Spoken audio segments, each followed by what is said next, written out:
환자한테 내가 설명을 할 때 이렇게 설명을 해요. 충치라는 게 있고, 풍치라는 게 있고, 그렇잖아요. 충치. 그러면 이제 치아가 있고, 치아 머리가 있고, 이게 잇몸이라고 있잖아, 잇몸이. 응? 잇몸이라고 우리가 보통 잇몸 하지만 사실 이게 살이야. 겉에 살이 덮여있을 뿐이고 사실은 치조골이라는 뼈가 꼬리를 잡아주고 있는 거예요. 잇몸이라는 거는. 충치라는 거는 그 치아 자체가 썩는 거예요. 그래서 이거를 치과 용어로는 치아 오식증 이렇게 얘기를 하죠. 작용해서 이렇게 치아가 썩어, 뿌리가 썩을 수도 있고, 치아 오식증이라고 얘기를 하는데, 이거는 좀 썩어 들어가면은, 여기 신경 있는 치주가, 예를 들어 여기 신경 이런 것들이 있어서 여기에 이제 자극이 가기 시작하면 무지무지하게 아프고요. 좋지가 않으면 도저히 참을 수가 없어. 그런데, 이건 어쨌든 싹 치료하고 긁어내고 이렇게 메꾸는 식으로 해서 원상 비슷하게 원상 회복을 만들어 놓을 수가 있어요. 충치되는 거는 어느 정도까지 진행된 경우는 충치는 여기를 이렇게 나눠서 충치는 이 치아 자체는 멀쩡한데 여기도 이제 정상적으로 이렇게 치조골이라는 뼈가 있어야 되고 잇몸이 이렇게 있어야 되는데 충치는 여기에 생기는 세균막이라고 하는 세균막에서 세균들이 이제 어떤 일정 시간이 지나고 하면 자꾸 염증을 일으키게 돼요. 이 세균들의 어떤 작용이 이렇게 오면 이 뼈들 우리 몸의 뼈는 뼈가 이렇게 바깥으로 드러나 있는 사람은 없어요. 그죠? 다쳐가지고 살점이 뚝 떨어져 나갔다 하더라도 뼈는 항상 이렇게 살 속에 있는 조직들, 그러니까 떨어져 나가도 살이 싹 덮이게 돼 있어요. 그거를, 그러니까 여기 이렇게 뼈가 있고 이게 이제 살이 이렇게 뚝 떨어져 나갔다 하더라도 이 외부 자극에 의해서 뼈가 이렇게 외부력에 노출될 수가 없어요. 그래서 여기를 이렇게 막아버려.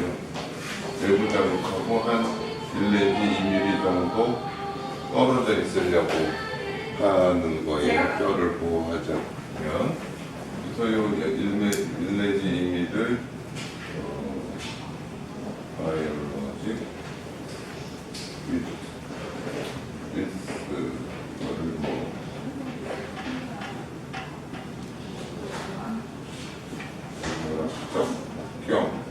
폭이라는 얘기야.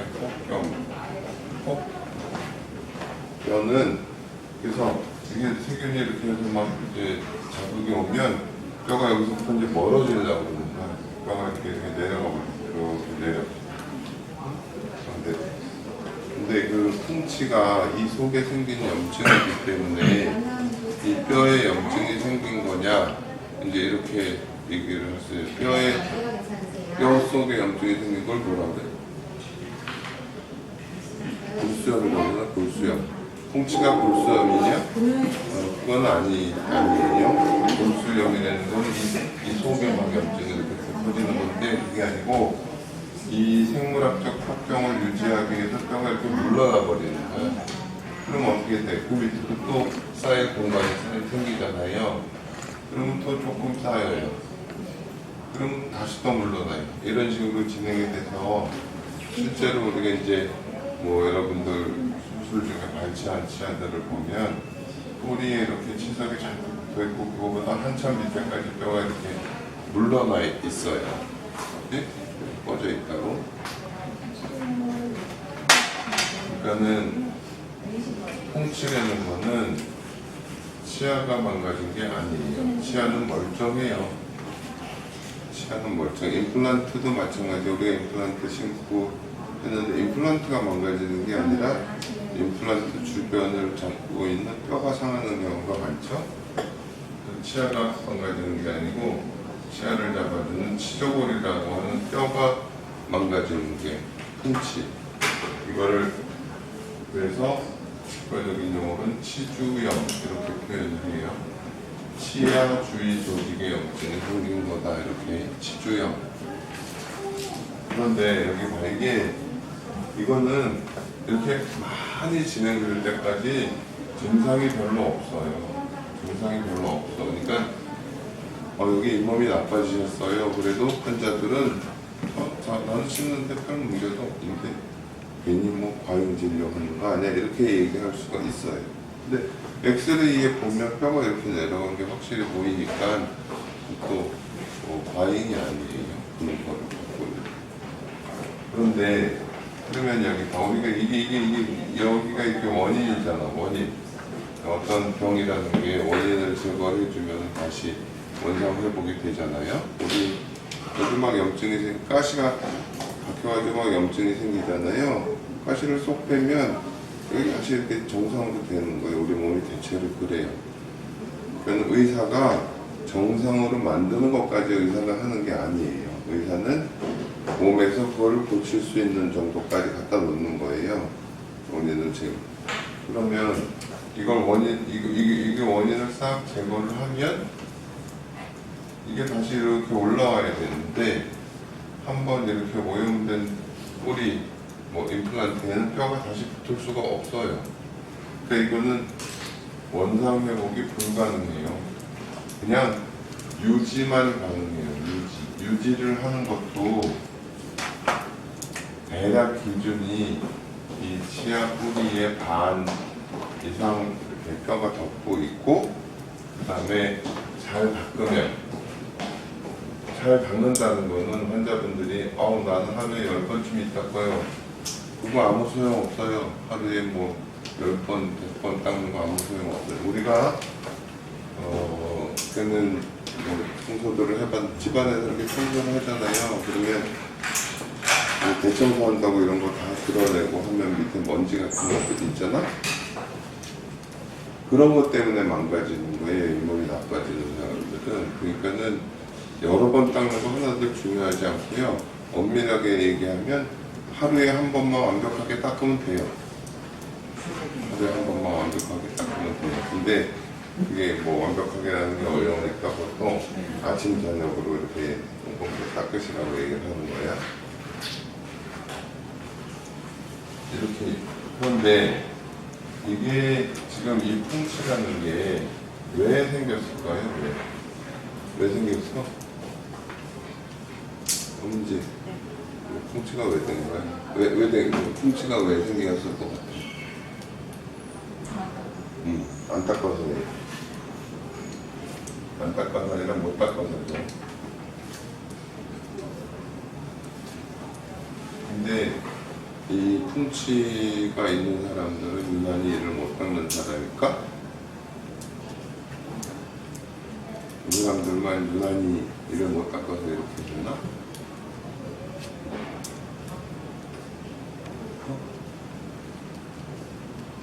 왜 이렇게 돼?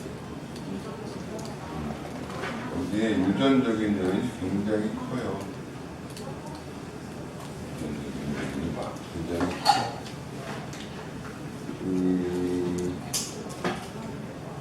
한지에는 무슨 유전이라고 얘기해서 어떤 사람은 심장 어떤 집안에는 심장병 때문에 사망하는 경우가 많다.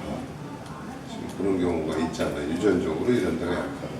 유전적으로 여기가 약한 거예요. 그러니까 보통 사람처럼 그러니까는 못 닦아서라는 거는 자기 유전적인 소인에 적합하지 않을 정도로밖에 안 닦았다는 거야. 333 이렇게 이 닦기를 보통 333 이렇게 얘기하잖아요. 하루 3번 19, 3분 이내 3분 이상 닦으라나 그렇게 얘기를 하잖아요. 이거는 팩터 없어요. 이런 유전적인 요인을 가진 사람들은. 그래서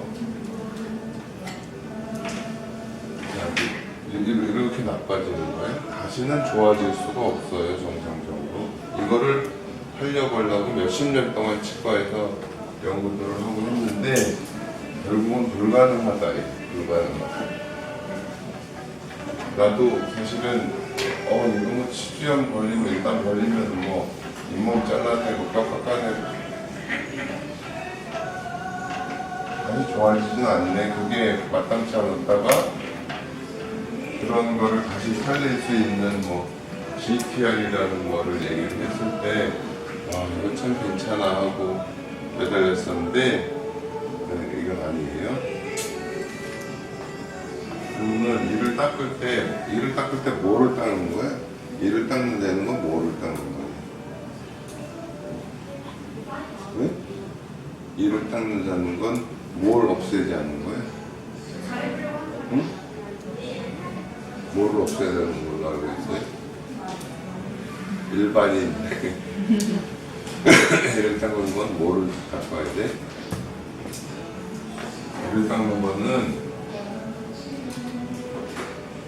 음식물 잔사라고 음식물 찌꺼기를 물론 이것도 없애야 되지만 거기에 생긴 플라그를 제거하는 거예요. 플라그.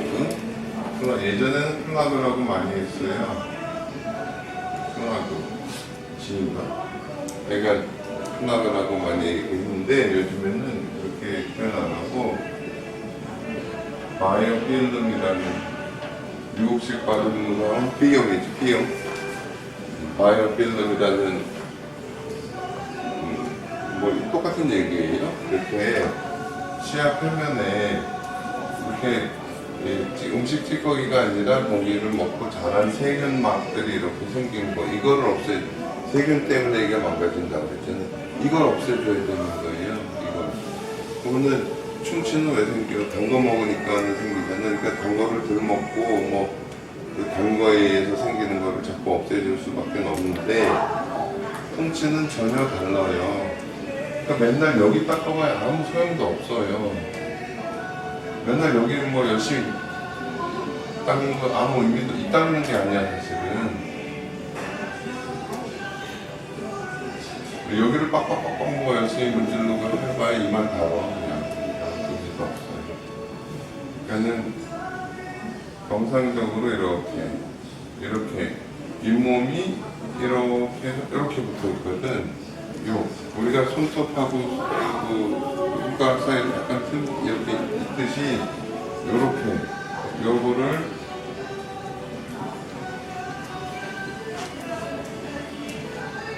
본지발 서커스 우리 병원에서는 저따 이거 막 쓰지 마세요. 쓰고 커피숍도 아니고 이걸 시은 열구라고 이렇게 한자만 있죠. 열구라.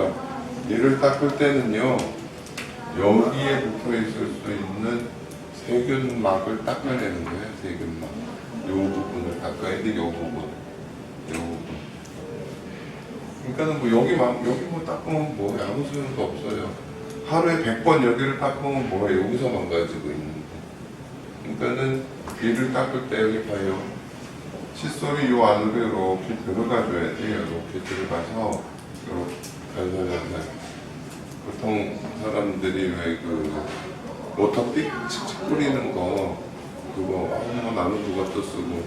근데 워터픽은 이런 플라그를 제거하는 능력이 없다고 해요. 워터픽 찌꺼기 제거하는 건 나쁘지 않은데 그러면은 이제 솔이 여기 들어가서 여기를 잘 닦는. 근데 여기 봐요. 치아가 뭐 사람이 빼고도 뭐 47, 28, 20 한쪽에 14개 그치? 요 틈을 다 닦아야 된다고. 요 틈을 뺑 돌아가면서 치아의 틈을. 그러니까는 여기 바깥쪽도 닦고 안쪽도 닦고 사이도 닦고 그렇게 해줘야 돼. 나는 이를 닦는 거라고 표현하니까 좀 이를 닦는 게 맞긴 한데 이 치아 표면에 붙어있는 플라그를 제거하는 거니까. 그러니까는 그래서 이거를 이제 마스라는 사람이 이렇게 닦는 거를 실제로 잘못 이렇게 한다 보면 이제 찔리고 그럴 수가 있으니까 나는 그러니까 여기서 여러분 45도 정도로 돼서 옆으로 갖다 댄 다음에 살짝 눌러. 옆으로 갖다 댄 다음에 살짝 눌러. 그 틈에 들어가게. 이렇게 해서 이렇게 왔다 갔다 하는 게 아니에요. 한 10초 정도 이렇게 떨기만 하고, 그 다음에 조금 겹칠 만큼 옮겨서 또 떨고, 이런 식으로 삥 닦는 거야. 실제로 여러분이 이렇게 자꾸 닦아봐야 어떻게 해야지. 그리고 그 다음에 맨 뒤에는 소를 세워서 이렇게 닦아야 되겠지. 그 틈에 어쨌든 틈에 들어가게 하는 거예요. 이 안쪽도 마찬가지. 안쪽도 이렇게 틈에 들어가게 눌러서 닦고, 이 앞니 쪽은 세워서 닦으려니까 거의 하나씩 닦게 되니까 더 오래 걸리죠. 이렇게 그다음에 이렇게 하면 그 틈을 싹 닦는 게 되잖아요. 위아래 다 그렇게 하잖아요. 그 다음에 치간 칫솔로 이 사이사이를 다 닦고요. 내가 이제 여태까지 환자분들이요, 이가 와장창 빠져온 사람은요, 이가 썩어서 그런 경우 별로 없어요. 아주 유난한 경우. 맨날 뭐 초콜릿을 입에 달고 살거나 그래. 이가 왕창 빠지는 거는 거체로 뿌리를 잡아주는 뼈가 이렇게 꺼져서 망가지는 거거든. 근데 이렇게 망가지는 걸 다시 뼈를 살리는 것도 아무 데서나 잘 못해요. 이게 뭐 좀 폭이 좁아진 걸 좀 넓히거나 뭐 이런 거는 흔히들 말하는 뼈이식해서 하지만, 이 높이를 이렇게 다시 올리는 건 거의 못한다, 뭐 이렇게들 생각하고 있어요. 어쨌든 그렇게 해서 만들었어. 뭐 1년, 2년 걸려서 만들었는데, 닦는 게 안 바뀌면 어떻게 돼? 또 망가질 거 아니야? 그죠? 당뇨가 있는 사람은 어떻게 식습관을 조절하고, 운동을 하고, 그래서 자기 어떤 약한 부분을 이렇게 보충해 주거나, 뭐 그런 원인을 들어오지 않게 하거나 그런 식으로 해야만 그게 해결이 되는 거잖아요. 근데 이렇게 얘기를 해도 안 닦아. 보통 안 닦아. 그래갖고 병원들을 보면 왕창 망가졌는데 그냥 막 눈물을 흘리고 중화하실 만큼 해서 이렇게 고쳤나. 안 닦아. 또 망가져. 그러면 못 드시면 안 된다고 했잖아요. 그래서 또 해. 그쯤 되면 그래서야 막 또 열심히 닦아요. 보통들 그래요. 근데 얘기를 안 할 수가 없어요. 여러분이 여길 닦아야 된다는 거, 여길 실제로 닦으려면, 이게 10분이라는 얘기는 치주과를 전공한 치과의사들이 이 플라그라는 거를 염색하는 약을 입에다 바르고 내가 실제 닦았을 때 얼마나 닦아 이게 완전히 없어지나 해보니까 한 8분에서 10분 걸리더라는 거예요. 칫솔질 방법을 잘 아는 치과 의사가 그렇게 걸린다는 거예요. 그러니까 보통 사람은 당연히 2 이상 닦아줘야 돼요. 근데 이거는요, 화장실에서 거울 앞에서는 절대 이렇게 못 닦아요. 이렇게 하면 지겹고, 그냥 뭐 TV를 보거나 신문을 보거나 뭐 음악을 듣거나 명상을 하거나 뭐 이러면서 그냥 소파에 앉아서 하든 뭐 하든 앉아서 그냥 마냥 닦고, 내가 실제로 이렇게 구석구석 닦으니까 한 10분 이상 닦나? 그걸 봐야 돼요. 네? 그래서 이거 봐, 야 한지야, 너는 말이야 좀 적당히 하지 말고 꼼꼼하게 해 라고 몇 년을 얘기한다고 한지혜가 꼼꼼하게 돼? 안 돼요. 지가 알아먹을 때까지 내가 왜 이렇게 해야 되는구나 그래서 아주 미국에서 내가 들은 얘기는, 유명한 치주과 의사는요, 환자가 오잖아요, 잇몸이 나빠서 와요. 이 닦는 것부터 가르쳐. 그래서 일주일 있다 또 불러. 이 닦는 게 잘 될 때까지 그 이상의 치료를 안 해요. 안 한다고요. 그게 맞아요. 네?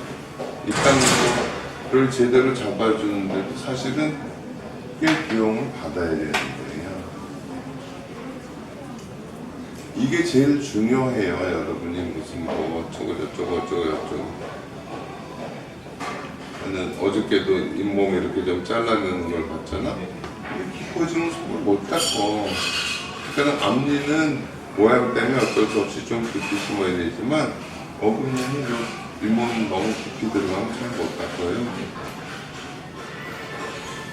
그래서 이거를 하려면 좀 치과의사나 뭐 치과에 종사하는 사람 같으면 본인이 이렇게 이를 닦아야 돼요. 보통 얘기하는 거는 이렇게 얘기해요. 뭐 변형바스법? 변형바스법이 되는 거는 이렇게 하다가 이렇게 내가 직원들이 환자들한테 닦는 거 얘기하고 어떻게 들으셨어요? 아 이건 되는데 이게 안 돼요. 이게 안 되는데 이거 별로 필요 없어요. 나는 이렇게 안 해요. 그냥 이 속에 잘 닦는 게 중요해요. 근데 너무 아프지 않게 닦아야 돼. 피가 나면 부드럽게 더 닦아야지. 피가 난다고 또 안 닦거든 사람들이. 증상이 없어. 흔들렸다 싶으면 증상이 만성질환이 되는 거고 당연히 고혈압이니 뭐니 하는 거는요. 증상이 나타났다 그러면 이미 늦어버린 거예요. 근데 증상이 없으니까 환자들이 얘기를 해도 그걸 잘 안 해. 뭐 당뇨 때문에 심장병이 왔다 그러면 그때는 이미 늦어버린 거지. 정상으로 돌아갈 수가 없어요. 예방하는. 그러니까는 어떤 사람은 뭐 3개월마다 오라고도 하고 근데 뭐 3개월 내 친구 얘기를 들으면 전남대인가 치주과에 있는 미국도 공부한 치주과 교수 아는 친구 어떤 사람은 한 달에 한 번씩 불러서 스케일링을 하는데도 계속 망가진대. 닦는 게 24시간이 지나면 이게 굳어가지고 이제 닦아도 안 없어지는 상태가 된다고 해요. 그런가? 그러니까는 24시간 안에 완전히 닦아내려고 노력을 해야 될 거 아니야. 그냥 이런 개념을 좀 알고 해야지 무슨 뭐 위를 닦고 뭐 어쩌고 자기도 그렇게 안 하면서 환자한테 설명한다고 그게 설명이 돼? 네? 자기가 하면서 해야 얘기가 되는 거잖아요. 강의를 하는 게 무슨 뭐 교과서 읽어보고서 학생들 앞에서 강의하면 학생들이 그걸 이해를 해? 절대 못해. 자기께 된 다음에 얘기를 해야지 되는 거지. 알겠어요?